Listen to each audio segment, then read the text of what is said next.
নমস্কার, আমি সুকৃতি দান। আশা করি আমরা সবাই ভালো আছেন। আপনারা সবাই দেখছেন অ্যাস্ট্রো সলিউশন।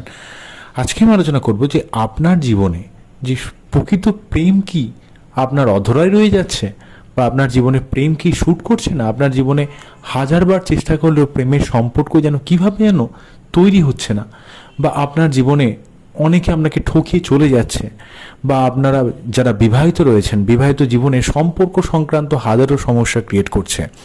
যদি এমন সমস্যাগ্রস্ত হতে হয় তাহলে আপনারা একটা মন্ত্র পাঠ করতে পারেন, কামদেবের মন্ত্র।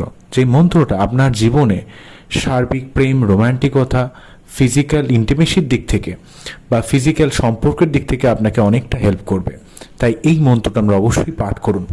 আপনারা যদি এই মন্ত্রটা 28 বার করে প্রতিদিন রাত্রে খাবার পর যদি পাঠ করেন, দেখবেন আপনার জীবনে প্রেম সংক্রান্ত সমস্যাটা অনেকটাই নির্মূল হবে। যদিও মন্ত্র পাঠ কিন্তু আপনার জীবনে ধীরে ধীরে অনেকটা পজিটিভিটির দিকে নিয়ে যাবে। আজকেই যদি মনে করেন যে মন্ত্রপাঠ আপনাকে আজকেই জীবনে সব কিছু ঠিক করে দেবে, তা নয়, কিন্তু আপনার জীবনের সমস্যাগুলো কিন্তু ধীরে ধীরে ধীরে ধীরে অনেকটা কিন্তু কমে যাবে।